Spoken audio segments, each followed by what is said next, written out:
What comes to mind when you think of Carthage? A fierce rival of Rome on the brink of victory, only to be crushed and erased from history? That's the usual story, but it barely scratches the surface. In this video, we'll travel through 8 centuries of its history, tracing its rise from a small colony to a Mediterranean powerhouse, and to its downfall. But before Carthage even existed, let's rewind 400 years. In the aftermath of the Bronze Age collapse, Egypt's once mighty influence had faded, and the Phoenician city-states along the Levantine coast, Sidon, Byblos, Sarepta, Tripoli, and most notably, Tyre, had secured their independence. The Phoenicians were master traders and seafarers, their ships crisscrossing the Mediterranean, connecting distant lands through commerce. To support their vast trade network, they established over 300 colonies across North Africa, Cyprus, Sicily, Sardinia, and Spain. While these colonies enjoyed significant autonomy, they still recognized the authority of their founding cities and paid an annual tribute. The name Phoenicians comes from the Greek word for purple cloth, their most famous export. Later, the Romans adapted this name into Punic, which is why their wars with Carthage became known as the Punic Wars. According to legend, in 814 BC, Princess Dido, sister of the king of Tyre, fled the wealthy Phoenician city with a small group of followers. They settled near other Phoenician colonies in North Africa and, without much hesitation, named their new home Carthage, literally, New City. While Dido's story is likely more myth than history, archaeology confirms that Carthage was indeed founded in the late 9th century BC. At first, it was just a modest trading post, with no more than 1,000 inhabitants. The fledgling city paid tribute both to Tyre and to the neighboring Libyan tribes. But its location was a stroke of fortune, perched at the narrowest point of the Tunisian Strait, a natural gateway between the eastern and western Mediterranean. As trade flourished, Carthage grew into a bustling hub, where ships from across the known world stopped to exchange goods, ideas, and ambitions. After Dido's death, Carthage transitioned into an aristocratic republic. Power rested in the hands of the Asharat, a council composed of representatives from the 10 most prominent families. Major decisions, such as declaring war, were put to a vote in the popular assembly. Despite paying tribute to both Tyre and the neighboring Libyan tribes, Carthage thrived, its wealth fueled by maritime trade. As its influence spread across the region, the city grew bolder. By 650 BC, it was strong enough to establish its first colony, Eleusis, in the Balearic Islands. Today, we know it as Ibiza. In 586 BC, after a relentless 13-year siege, King Nebuchadnezzar II of Babylon conquered Tyre, the heart of the Phoenician world. Around the same time, under the command of General Malchus, Carthage crushed the Libyans in battle, permanently freeing itself from tribute. With its independence secured, Carthage stepped into a new role, as the guardian of the Phoenician colonies. It stood as a shield against both barbarian incursions and the rising tide of Greek expansion in the west. In the mid-6th century BC, Carthage became a monarchy, with Mago I as its first king. To counter the growing Greek presence in the western Mediterranean, he forged an alliance with the Etruscans against the Greek settlers colonizing Corsica. In 539 BC, the combined Carthaginian and Etruscan fleets clashed with the Greeks at the Battle of Alalia, off the Corsican coast. Though the Greeks claimed victory, their losses were so devastating that they were forced to abandon their colony. Corsica fell under Etruscan control, while Sardinia became part of Carthage's expanding domain. By the end of Mago's reign, nearly all Phoenician colonies in the western Mediterranean had come under Carthaginian rule. Most willingly, though some, like Gades, modern Cadiz, had to be subdued by force. When discussing Carthage's control over its colonies, it's important to clarify that, apart from those in its immediate vicinity, the city did not rule them directly. Instead, these colonies enjoyed significant autonomy, while remaining bound to Carthage through strategic alliances. Under these agreements, they were required to pay a tribute of 10% of their total revenue, adopt Carthage's diplomatic stance, treating its enemies as their own and its allies as their friends, and supply troops for the Carthaginian military when called upon. In 510 BC, Dorieus, brother of the famed Spartan king Leonidas, attempted to establish a colony in North Africa. Carthage wasted no time. Allying with the Libyans, it swiftly crushed the Spartans and expelled them from the continent. The following year, Rome overthrew its Etruscan rulers and became a republic. That same year, Rome and Carthage signed a treaty of friendship. Under its terms, Carthage pledged not to attack Rome or its allies, while Roman trade and military ships were barred from venturing beyond the Italian coastline unless absolutely necessary. Carthage's swift and decisive actions, both in repelling the Spartans and in securing diplomatic ties with Rome, showed just how dominant it had already become in the Western Mediterranean. By this point, it was not just a trading power, but a force that would aggressively defend its interests. By the early 5th century BC, Sicily was a land divided, its western half controlled by Carthaginian-led Phoenician colonies, while the east was dominated by Greek city-states, with Syracuse at the forefront. In 480 BC, Carthage launched its first major attempt to conquer the island. Punic forces landed on Sicilian shores, but the campaign ended in disaster. At the Battle of Himera, the Carthaginians suffered a crushing defeat at the hands of a united Greek army. Witnessing the collapse of his forces, King Hamilcar chose to take his own life rather than face capture. The crushing defeat at Himera and the death of Carthage's king brought sweeping political change. The monarchy was abolished, and in its place, a republic was established. Instead of a single ruler, 2 suffetes were elected annually as the city's highest officials. They proposed laws and policies to the Senate, a council of 300 of Carthage's wealthiest and most influential citizens. All decisions required unanimous approval. If the Senate failed to reach an agreement, the matter was passed to the popular assembly for a final vote. Despite the disaster at Himera, Carthage managed to hold on to all its Sicilian territories. However, the defeat forced the city to avoid direct conflict with the Greeks for the next 70 years. Yet Carthage did not remain passive.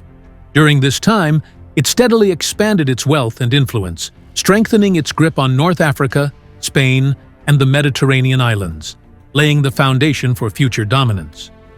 During this era, the Carthaginians embarked on a series of extraordinary voyages. Mago I crossed the Sahara, forging an overland trade route with Egypt. Hanno the Navigator ventured along the West African coast, reaching as far as Mount Cameroon and exploring the Canary Islands along the way. His brother, Himilco, sailed around Spain, navigated the shores of Gaul, and made his way to the British Isles. Some evidence even suggests that Carthaginian sailors may have reached the distant Azores in the Atlantic.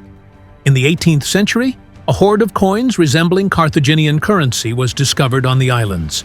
However, it remains unclear whether these coins date back to antiquity or were brought there much later, possibly after the Portuguese colonized the Azores in the 15th century. The Carthaginians revolutionized shipbuilding, with their most remarkable innovation being the ability to mass-produce ships at unprecedented speed. They developed a system in which each vessel was broken down into standardized components, each marked with special symbols. This allowed shipbuilders to assemble an entire ship from prefabricated parts in just a few hours. In Greece and Rome, a team of skilled carpenters would spend days or even weeks crafting a ship from scratch. In contrast, Carthaginian shipyards, through meticulous organization and efficiency, could launch multiple ships per day. Moreover, the standardization of parts made repairs faster and easier, granting Carthage a decisive advantage in both trade and naval warfare.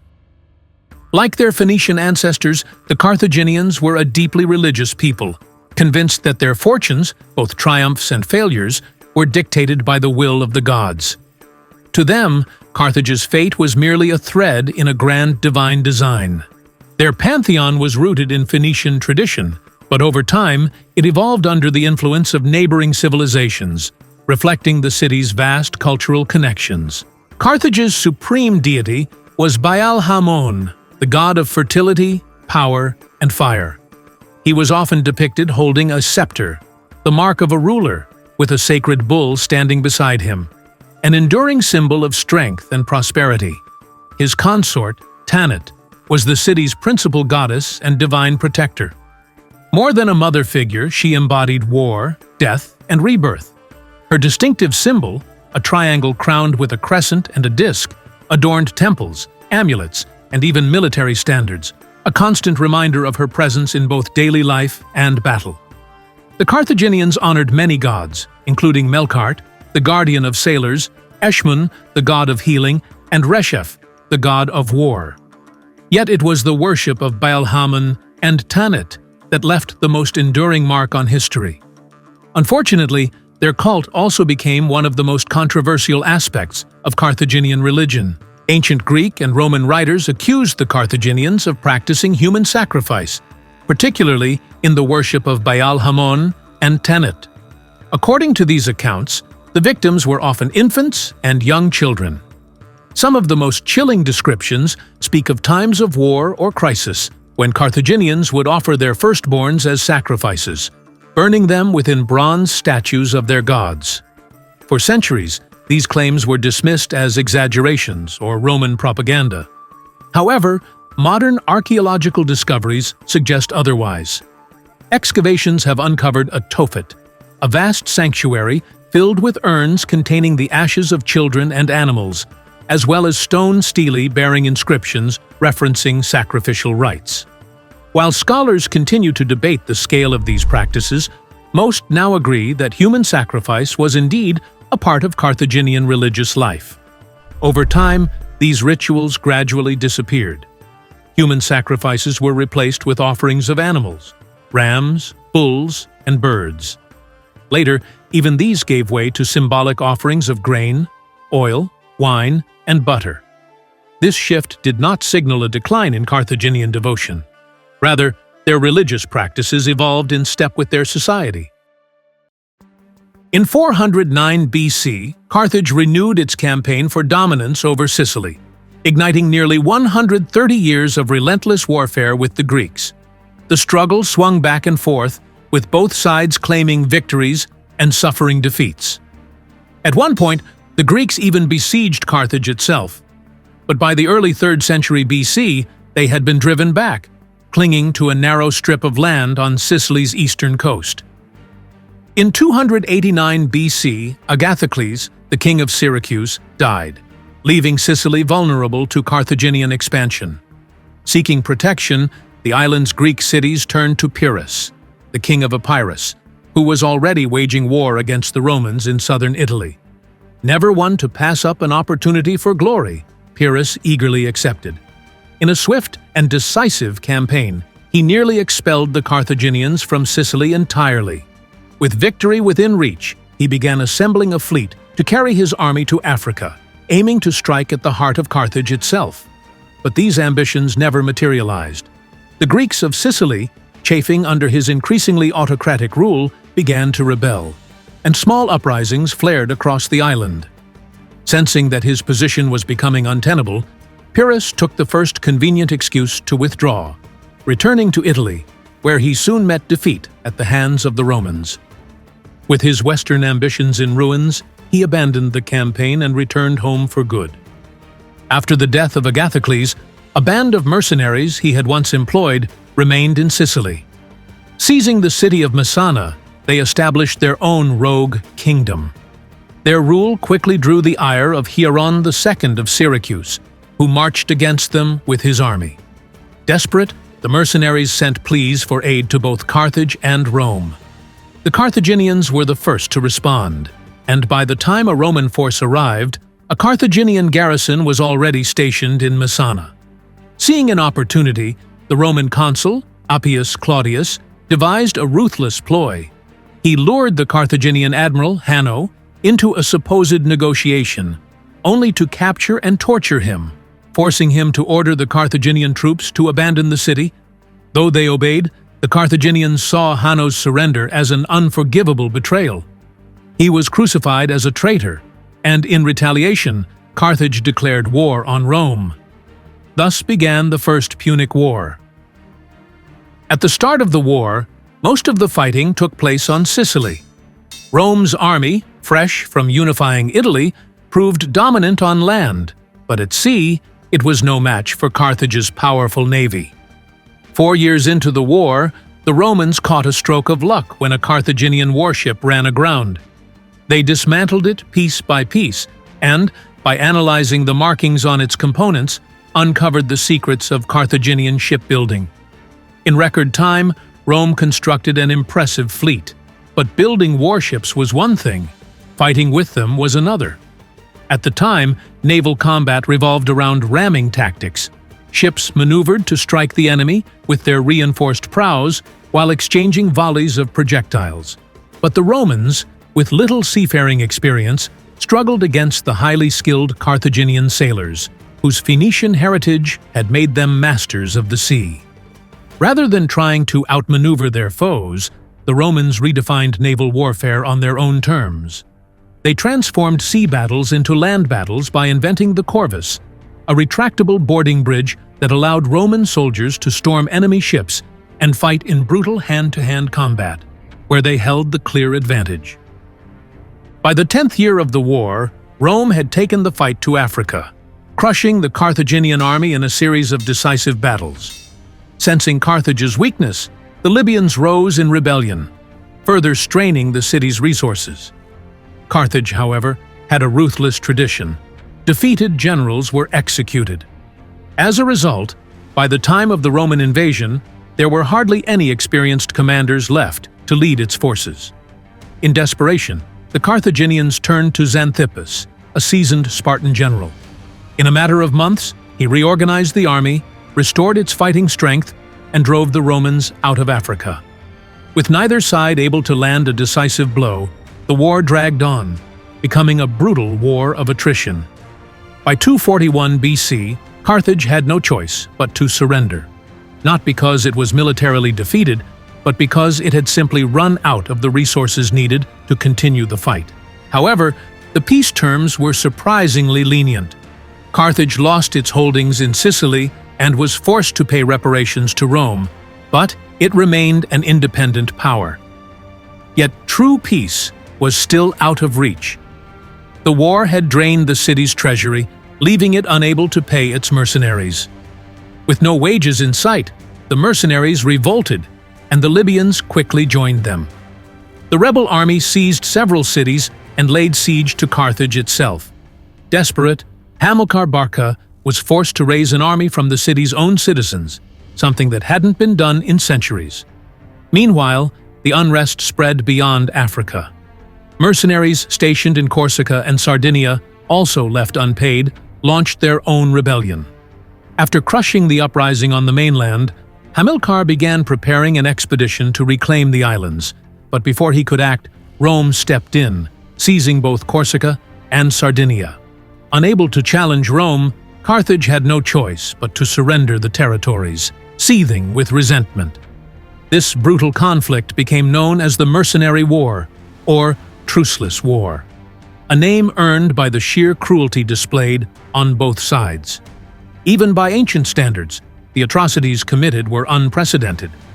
Though often overshadowed by the First Punic War, this rebellion inflicted far greater devastation on Carthage, nearly breaking the city apart.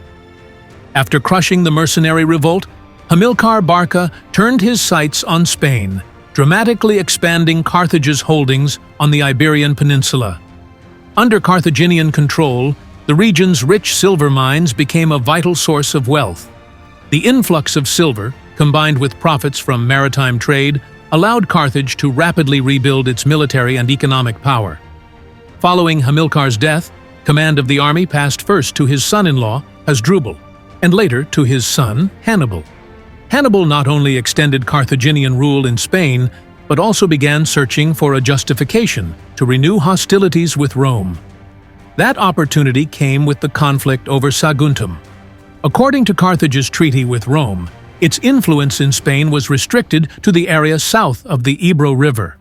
Saguntum, though located within this zone, was a Roman ally. Seeing an opportunity, Hannibal besieged, captured, and plundered the city, leaving Rome with no choice but to declare war. Thus began the Second Punic War. While the Romans were assembling an expeditionary force for an invasion of Africa, Hannibal took a bold and unexpected course. Gathering his army in New Carthage, modern-day Cartagena, Spain, he led his troops overland into Italy, executing his legendary crossing of the Alps. Hannibal hoped that the recently subjugated peoples of Italy, Etruscans, Samnites, Umbrians, Oscans, and others, would rise up against Rome, just as the Libyans had rebelled against Carthage when the Romans landed in Africa. However, this mass uprising never materialized. Only the Celtic tribes of Cisalpine Gaul joined his cause. With his Gallic allies, Hannibal commanded an army of roughly 40,000 warriors. Once in Italy, he delivered a series of crushing defeats to the Romans, the most infamous being the Battle of Cannae, where his forces encircled and annihilated an entire Roman army in one of the most devastating defeats in Rome's history. Yet despite this triumph, Hannibal's strategy faltered. While some cities in southern Italy defected to his side, the vast majority of Rome's allies remained loyal, ensuring that the war would drag on and that his ultimate victory was far from assured. After the Battle of Cannae, the Romans shifted their strategy, avoiding large-scale battles with Hannibal's main forces and opening a second front in Spain. After a series of hard-fought battles, they struck a decisive blow by capturing New Carthage, severely weakening Carthage's influence on the Iberian Peninsula.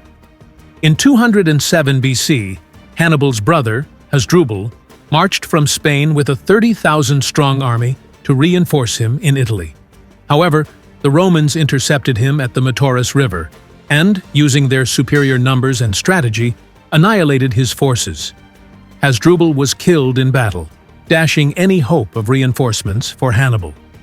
With Spain firmly under Roman control, Publius Cornelius Scipio launched an invasion of Africa. The decisive moment came when the Numidians, Carthage's former allies, defected to Rome, shifting the balance of power. Hannibal was recalled from Italy to defend Carthage, but in 202 BC, at the Battle of Zama, his army suffered a devastating defeat. The terms of peace were crushing. Carthage lost all of its overseas territories, saw its holdings in Africa drastically reduced, and was forced to pay a staggering war indemnity to Rome.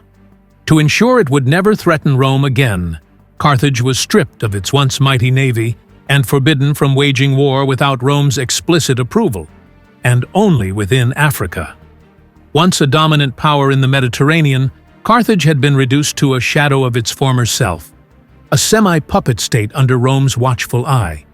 Yet even in its weakened state, it continued to unsettle the Romans.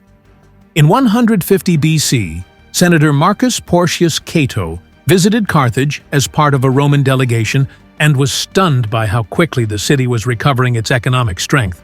From that moment on, he ended every speech in the Senate with the now famous refrain, "Furthermore, I believe that Carthage must be destroyed." When Carthage attempted to defend itself against Numidian raids on its borders, Rome seized the moment, using it as a pretext for war.